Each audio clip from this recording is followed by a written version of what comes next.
I love Mohammad শুধু জলসার প্যান্ডেলে লাগালে হবে না, দিলের মধ্যে লিখতে হবে, দিলের মধ্যে লিখতে হবে। স্ট্যাটাস লাগালে হবে না, দিলের মধ্যে। এখন তো শুধু স্ট্যাটাসই বোঝা যায় যে কতটা ইসলাম মাননেওয়ালা। কারণ আপনারা দেখবেন শুধু স্ট্যাটাসের মধ্যে এমন হিস্ট্রি লাগায়, মনে হয় এর থেকে ইমানদার আর কেউ নাই, এর থেকে ইমানদার আর কেউ নাই। কারণ আমরা কাদেরকে দেখে শিখি? মুরব্বীদেরকে দেখে শিখি, তাই না? মুরব্বীরা যদি 5 ওয়াক্ত নামাজ পড়ে, আমাদেরকেও 5 ওয়াক্ত নামাজ পড়তে হবে, হবে না? এখন আমার অবস্থা আলাদা। দেখবেন বাপ যদি সিগারেট টানতে টানতে ফেলে দেয়, ফেলে দেওয়ার পরে যে সিগারেটটা নিবেও গেলে বা জ্বলে থাকলে সন্তানরা সেই সিগারেটটা তুলে আবার টান মারে, মারে না? আছে কিনা? বাপ সিগারেট বা বিড়ি ফেলে দিয়েছে, বাচ্চা বাচ্চা ছেড়ে আবার সেই সিগারেটটা তুলে টান মারে। কেন? বাপ মারছে। সন্তানের সামনে যদি আপনি বিড়ি টানেন, সে কি ঘরে 5 ওয়াক্ত নামাজ পড়বে? সন্তানের সামনে যদি আপনি তাস খেলেন, সেই ব্যক্তির কি আপনার সন্তান কি কোরআন তেলাওয়াত করবে? করবে না। কারণ মুরব্বী থেকে শেখে। তাহলে মুরব্বীদেরকেও ভালো হতে হবে, যুবকদেরকেও ভালো হতে হবে। কারণ আমার বাড়িতে আপনার দাওয়াত রইল, নবী বলছে আলী তোমাদের বাড়িতে 3 দিন চুলো ধরিনি, কি খাওয়াবে? আলী বলছে ইয়া রাসূলুল্লাহ আমি দাওয়াত করছি না, আপনার বেটি দাওয়াত করছে। তখন নবী বলছেন ঠিক আছে আমি পৌঁছে যাব।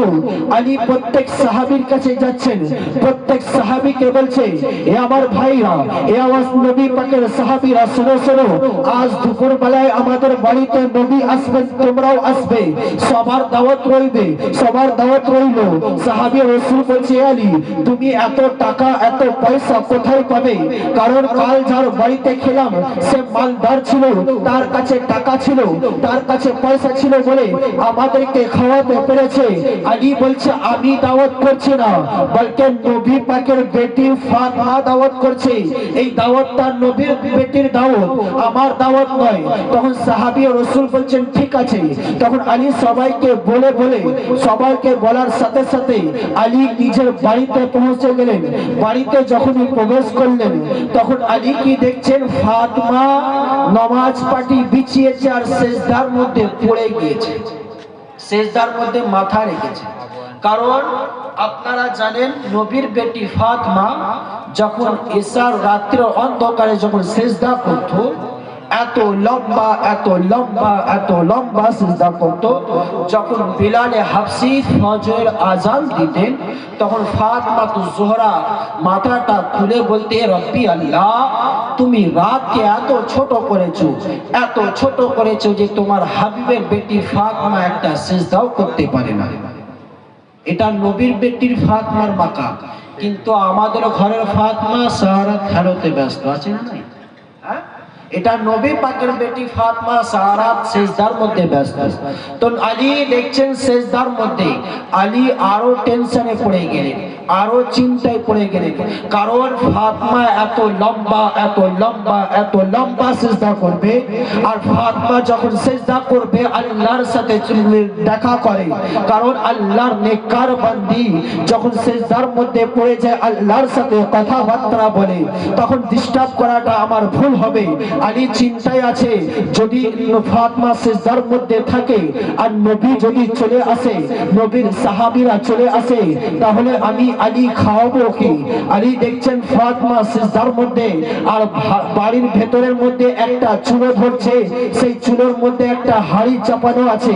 আলী চিন্তা করছেন মনে হয় ফাতেমা কোনো খানা দেওয়ার ইন্তজাম করেছে, ফাতেমা খাওয়া দাওয়ার ইন্তজাম করেছে।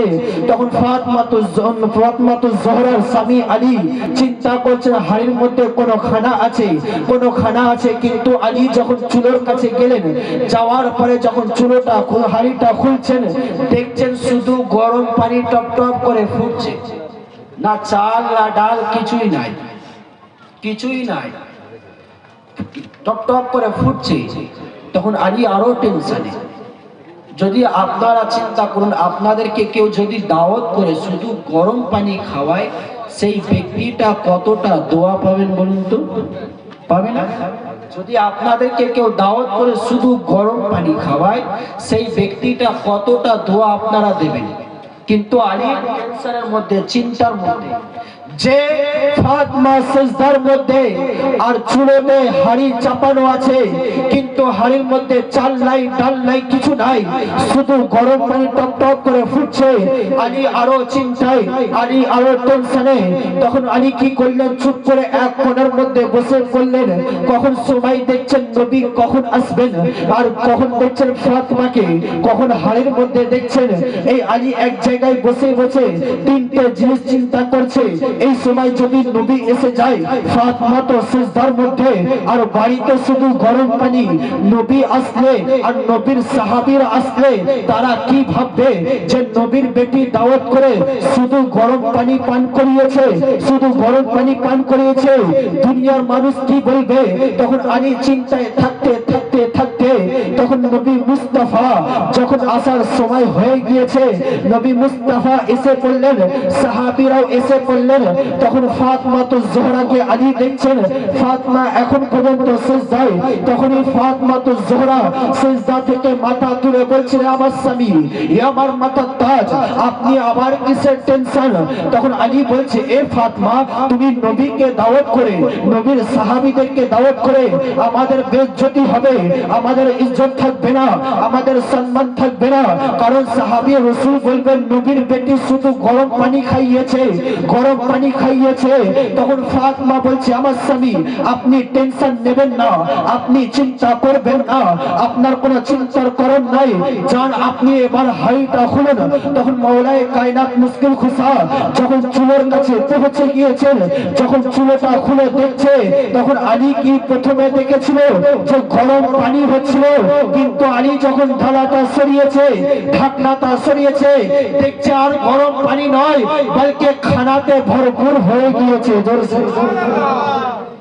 খানাতে ভরপুর হয়ে গিয়েছে। আলী খুশি, কারণ এই দিক থেকে বেঁচে গেলাম। তখন খানা কেমন রান্না হয়েছে, সাহাবী রাসূলকে নবী বলছে, আলী সবাইকে খাইয়ে দাও। সাহাবী রাসূল সবাই এক একটা লুকমা এক একবার করে গালের মধ্যে তুলে সবার চোখ দাঁড়িয়ে গিয়েছে। এই সাহাবী ওই দিকে দেখে, এই সাহাবী ওই দিকে দেখে, কেউ কেউ নবীর দিকে দেখছে। নবী বলছে, খাচ্ছ না কেন? তখন সাহাবী রাসূল বলছে, ইয়া রাসূলুল্লাহ, ইয়া হাবিবাল্লাহ, এর বাবুর্চি আলী না ফাতেমা? কারণ কালকেও আমরা সাহাবীর বাড়িতে খেলাম, এমন খানা খাইনি। নবী মুস্তাফা বলছে, এর বাবুর্চি আলী নয়, এর বাবুর্চি ফাতেমা নয়, বলকে আমার আল্লাহ আমার বেটির জন্য জান্নাত থেকে খানা পাঠিয়েছে, জান্নাত থেকে খানা পাঠিয়েছে। তখন সাহাবী রাসূল খাওয়া দাওয়া কমপ্লিট করে আবার সাহাবী রাসূল চলে যাচ্ছেন, আলী আবার টেনশন। তখন ফাতেমা বলছে, আমার স্বামী, আমার মাথার তাজ, আপনি যা চেয়েছেন আমি তো পূরণ করে দিয়েছি। আপনি চেয়েছিলেন যে আপনার বাড়িতে নবী খাওয়া দাওয়া করবে, নবীর সাহাবীরা খাওয়া দাওয়া করবে। আরে কাল তো দুনিয়ার খানা খেয়েছিল, কিন্তু আজ তো আমি ফাতেমা তাদেরকে জান্নাতের খানা খাইয়ে দিয়েছি। আবার কিসের টেনশন, আবার কিসের চিন্তা? তখন আলী বলছে, এ ফাতেমা, আমরা গরিব বলে আর একটা কাজ করতে পারবো না। তখন ফাতেমা বলছে, কি কাজ? তখন আলী বলছে, এ ফাতেমা, নবী মুস্তাফা যেই সাহাবীর বাড়িতে খেতে গিয়েছেন, কিন্তু সেই সাহাবী রাসূল কি করেছিলেন যে নবীর নিজের হুজরা পাক থেকে সেই সাহাবীর বাড়ি পর্যন্ত যতটা কদম ফেলেছে, যতটা পা ফেলেছে, সেই সাহাবী রাসূল এক একটা কদম বিনিময়, এক একটা কদম বিনিময় এক একটা গোলাম আজাদ করেছে। আমাদের কাছে কোনো গোলাম নাই, আমরা কি আজাদ করব? সেই জন্য আমি টেনশন। তখন ফাতেমা বলছে, আমার স্বামী, সাহাবী রাসূল কি করেছে কালকে? বলছে, তোমার বাবা যখন কদম ফেলছিল, নবী যখন একটা কদম ফেলছিল, সেই সাহাবী গুনছিলেন। নবী তার বাড়ি থেকে হুজরা পর্যন্ত যতটা কদম ফেলেছে, সেই সাহাবী রাসূল এক একটা কদম বিনিময়ে এক একটা গোলাম আজাদ করেছে। আমাদের কাছে কোনো গোলাম নাই, আমরা কি আজাদ করব? তখন আমার ফাতেমা বলছে, এ আমার স্বামী, এ আমার মাথার তাজ, আপনি টেনশন নেবেন না, আপনি চিন্তা করবেন না, যান নবী বেরোচ্ছেন, নবীর কদমটা গুনতে থাকুন। তখন আলী বলছে, এ ফাতেমা, আমাদের কাছে একটাও গোলাম নাই, আমরা কি আজাদ করব? তখন ফাতেমা বলছে, আমার স্বামী আপনার টেনশন নেওয়ার দরকার নাই, আপনি চিন্তা করবেন না, কারণ আমি কার বেটি? আপনি কি আমার বাবাকে চেনেন না? আমার নবী মুস্তাফা যদি আঙ্গুলের ইশারা করলে আসমানে চাঁদ টুকরো হয়ে যায়। আমার বাবা যদি ডুবা সূর্য আপনার জন্য আবার ফিরিয়ে এনেছিলেন। আমার বাবা যদি খেজুরের গাছের দিকে ইশারা করে গাছ নিজের জায়গা ছেড়ে আমার বাবার কদমে চলে আসে, আমি সেই নবীর বেটি ফাতেমা। জান আপনি কদমটা ঘুরতে থাকুন। নবী কদমটা ফেলছেন, আলী ঘুরছেন, নবী কদম ফেলছেন, আলী ঘুরছেন, নবী কদম ফেলতে ফেলতে ফেলতে আলী গুনে গুনে যাচ্ছেন। কিন্তু নবী মুস্তাফা নিজের হুজরা পাকে যখনই পৌঁছে গিয়েছেন, সঙ্গে সঙ্গে জিবরাইল আমিন আসে বললেন, আসসালাতু ওয়াসসালামু আলাইকা ইয়া রাসূলুল্লাহ, আসসালাতু ওয়াসসালামু আলাইকা ইয়া হাবিবাল্লাহ। নবী বলছে, জিবরাইল কি ব্যাপার? তখন জিবরাইল আমিন বলছে, ইয়া রাসূলুল্লাহ, ইয়া হাবিবাল্লাহ, কাল আপনি সাহাবীর বাড়িতে খেয়েছিলেন, কিন্তু আপনাকে দুনিয়ার খানা খাইয়েছিল, কিন্তু আজ আপনার বেটি আপনাকে জান্নাতের খানা, আপনার সাহাবীদেরকে জান্নাতের খানা খাইয়েছে। নবী বলছে, হ্যাঁ হ্যাঁ, কাল আমরা দুনিয়ার খানা, কিন্তু আজ আমার বেটি আমাদেরকে জান্নাতের খানা খাইয়েছে। তখন জিবরাইল আমিন বলছে, ইয়া রাসূলুল্লাহ, ইয়া হাবিবাল্লাহ, কাল আপনার সাহাবী আপনার এক একটা কদম বিনিময়, এক একটা কদম বিনিময়, এক একটা কদম বিনিময় এক একটা গোলাম আজাদ করেছিল। নবী বলছে, হ্যাঁ হ্যাঁ, আমার এক একটা কদম বিনিময় এক একটা গোলাম আজাদ করেছিল। তখন জিবরাইল আমিন বলছে, ইয়া রাসূলুল্লাহ, ইয়া হাবিবাল্লাহ, আজ আপনার বেটি আপনার এক একটা কদম বিনিময়ে, এক একটা কদম বিনিময়ে গোলাম আজাদ করেনি, বলকে ৭০,০০০ গুনাহগারকে জাহান্নাম থেকে জান্নাত আজাদ করে দিয়েছে। আপনার বেটি ফাতেমা গোলাম আজাদ করেনি, বলকে আপনার এক একটা কদম বিনিময়ে ৭০,০০০ গুনাহগারকে জাহান্নাম থেকে জান্নাত আজাদ করে দিয়েছে। জোরসে আরে আমার মা বোনরা, ফাতেমা তো হতে পারবেন না, কমসে কম গোলামে ফাতেমা যদি হয়ে যাও, কাল কিয়ামতের ময়দানে ফাতেমা যেখানে থাকবে তোমরাও সেইখানে থাকবে। জোরসে তো ফাতেমার মাকাম ও বুলন্দি অনেক। কারণ আপনারা জানেন আমরা কোন দেশে বাস করি? হিন্দুস্তান, তাই না?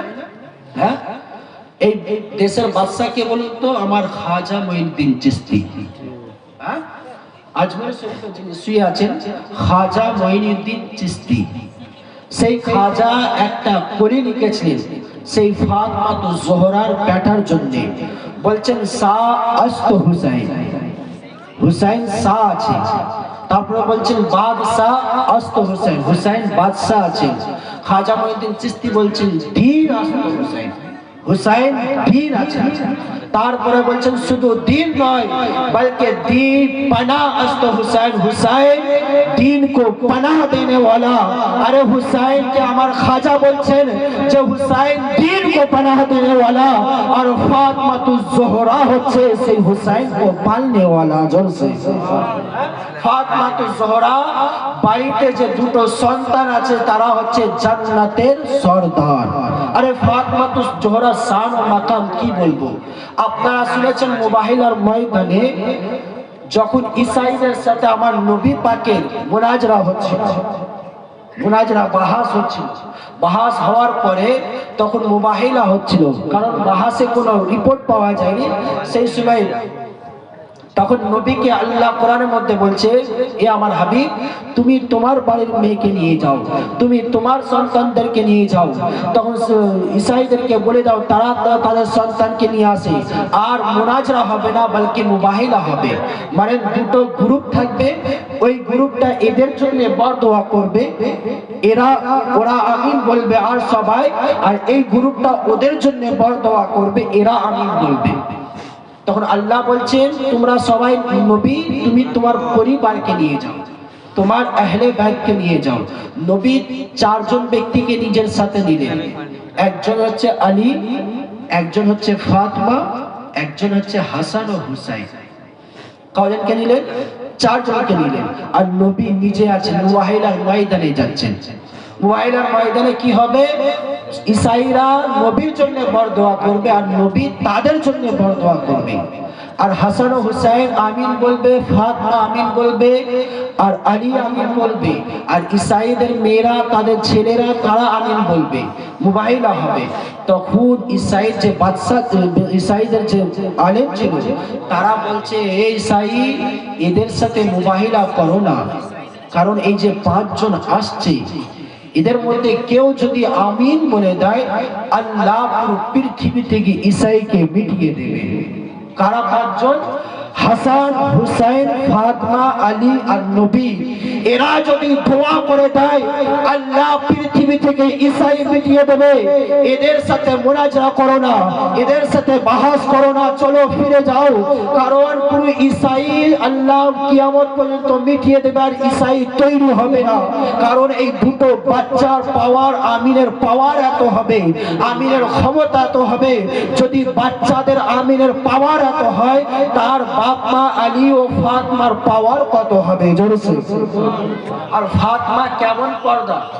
আপনারা শুনেছেন না, মা নবীর বেটি ফাতেমা সবসময় পর্দায় থাকে। যখন মুবাহিলার ময়দানে যাওয়া হচ্ছে, নবী আগে আছেন, নবীর পিছনে আছেন ফাতেমা। কি আছে? নবীর বেটি ফাতেমা। আর ফাতেমার পিছনে যে আছেন সে হচ্ছে আলী। আর ফাতেমার এক সাইডে হচ্ছে হাসান, আর এক সাইডে ইমামে হুসাইন।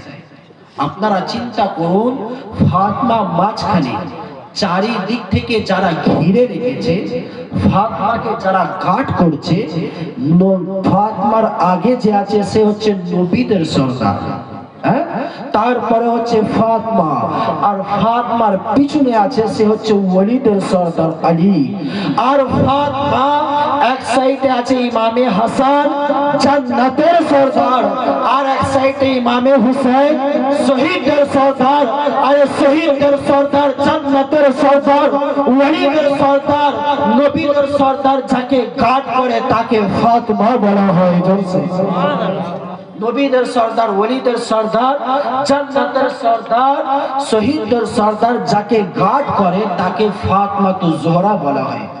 সেই ফাতেমা, কোরআন আমার নবীকে কি বলছে? ওমা আরসালনাকা ইল্লা রাহমাতাল লিল আলামিন, তাই না?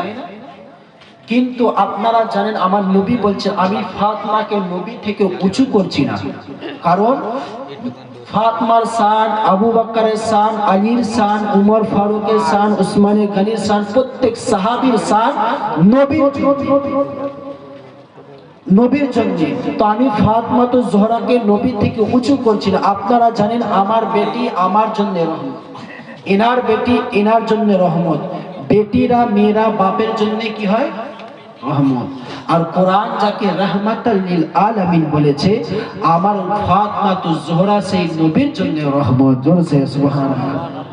সেই নবীর বেটি ফাতেমার জন্য বলে যে ফাতেমা কিছুই করতে পারে না। আরে ফাতেমা যদি সিজদায় পড়ে যায়, পুরো রাত কাটিয়ে দেয়, ফাতেমার দোয়ার বদৌলতে আল্লাহ নবী মুস্তাফার এক একটা কদম বিনিময়ে যদি 70টা গুনাহগার, 70,000 গুনাহগারকে আল্লাহ জান্নাত দিয়ে দেয়, সেই ফাতেমাকে ভালোবাসনে ওয়ালা, সেই ফাতেমাকে মহব্বত করনে ওয়ালা, যারা দিল থেকে ফাতেমাতুজ জোহরাকে প্রেম করবে, ভালোবাসবে, তাদেরকে জাহান্নামের আগুন আর পোড়াতে পারবে না।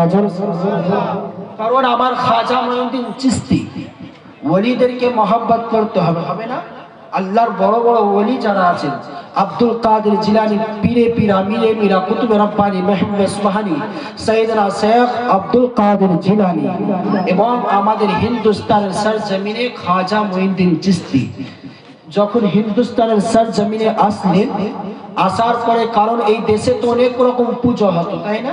যে যাকে আল্লাহ মনে করতো। তো আমার খাজা একদিন জঙ্গল থেকে হেঁটে হেঁটে যাচ্ছে, দেখছে কিছু মানুষ আগুনকে পূজা করছে। তখন আমার খাজা বলছে, কেন, কি ব্যাপার? বলছে এই আগুনটা জাহান্নামে থাকবে, আমাদেরকে পোড়াবে না, সেই জন্য এর পুজো করছি, যে জাহান্নামের ময়দানে আমাদেরকে যেন পোড়াতে না পারে।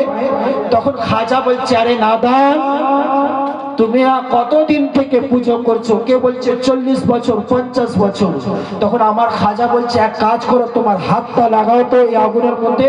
তখন সেই সব ব্যক্তি বলছে আরে ফকির তুমি কি জানো না আগুনের কাজ হচ্ছে পুড়িয়ে দেওয়া, আমরা যদি আগুনের মধ্যে হাত লাগাই আমাদের হাত পুড়ে যাবে। তখন আমার খাজা বলছে আরে নাদান, তাহলে পুজো করে কি দরকার? পুজো কেন করছো? আর ইবাদত কেন করছো? আরে যে আগুনের পূজা করছো সেই আগুন যদি তোমাদেরকে পুড়িয়ে দেয়, আরে আমি খাজা আগুনের পূজা নয় বলকে যে আগুনকে সৃষ্টি করেছে সেই আল্লাহর ইবাদত করি, সেই জন্য আগুন আমাকে পোড়াবে না। তখন আমার খাজা মঈনুদ্দিন চিশতি নিজের খড়ম মোবারক জুতো মোবারকটা আগুনের মধ্যে ফেলে দিয়েছে। ফেলে দেওয়ার পরে 3-4 ঘন্টার পরে আমার খাজা মঈনুদ্দিন চিশতি সেই আগুন থেকে যখন জুতোটা বার করছেন, সব ব্যক্তি দেখছে জুতো যেমন ছিল তেমন ভাবে পরিষ্কার হয়ে গিয়েছে। কারণ যদি খাজা মঈনুদ্দিন চিশতির কদমের সাথে কদমের ধুলের সাথে যেই জুতোটা টাচ হয়ে যায়, যেই জুতো নিসবত হয়ে যায়, আগুন তাকে পোড়াতে পারবে না। আরে আমরা যদি খাজা মঈনুদ্দিন চিশতির গোলাম হয়ে যাই, আমাদেরকে দুনিয়ার আগুন তো দূরের কথা জাহান্নামের আগুন আমাদের পোড়াবে না। জোরছে। কারণ আপনারা বলবেন এমন ফতোয়া এমন কথা, আমি বললাম আমার কথা নয় বলকে নবীর কথা।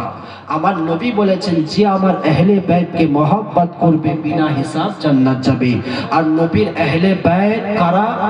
ইমামে হাসান হুসাইন আলী ও ফাতেমা, এদের নসল থেকে যতজন আসবে যতজন সন্তান আসবে সবাই নবীর আহলে বাইত। তাহলে বোঝা যাচ্ছে খাজা মঈনুদ্দিন চিশতি হচ্ছে নবীর আহলে বাইত।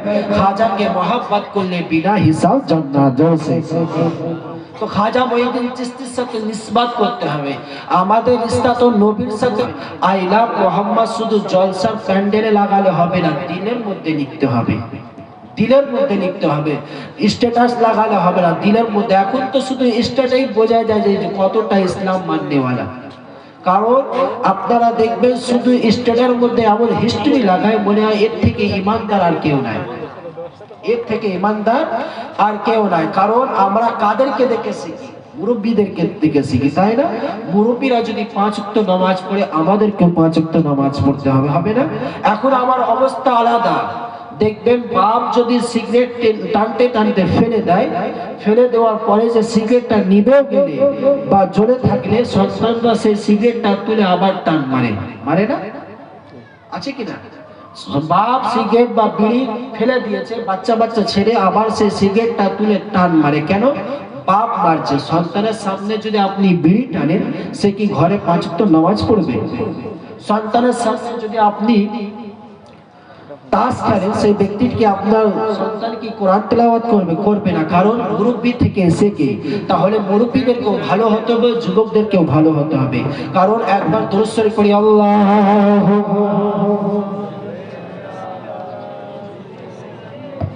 হ্যালো তকবীর দেন, নারায়ে তাকবীর, নারায়ে তাকবীর। সিলসিলায়ে হক ফুরফুরা শরীফ, সিলসিলায়ে হক ফুরফুরা শরীফ। জনাব মাওলানা মোহাম্মদ আবু আনচার সাহেব, জনাব মাওলানা মোহাম্মদ আবু আনচার সাহেব, নারায়ে তাকবীর। আর লম্বা চওড়া করলাম না, আমার বক্তব্য এখানে শেষ করলাম। সোনার মধ্যে যদি কোনো রকম ভুল ত্রুটি হয়ে থাকে সকলে ক্ষমা করবেন। সকলে করি আস্তাগফিরুল্লাহ রাব্বি মিন কুল্লি যামবি ওয়া আতুবু ইলাইহি ওয়া লা হাওলা ওয়া লা কুওয়াতা ইল্লা বিল্লাহিল আলিয়্যিল আযীম। কালমা তাইয়্যিব লা ইলাহা ইল্লাল্লাহ মুহাম্মাদুর রাসূলুল্লাহ সাল্লাল্লাহু তাআলা আলাইহি ওয়াসাল্লাম। ওয়া মা আলাইনা ইল্লাল বালাগ। আসসালামু আলাইকুম ওয়া রাহমাতুল্লাহি ওয়া বারাকাতুহু। দুরূদ শরীফ। আল্লাহুম্মা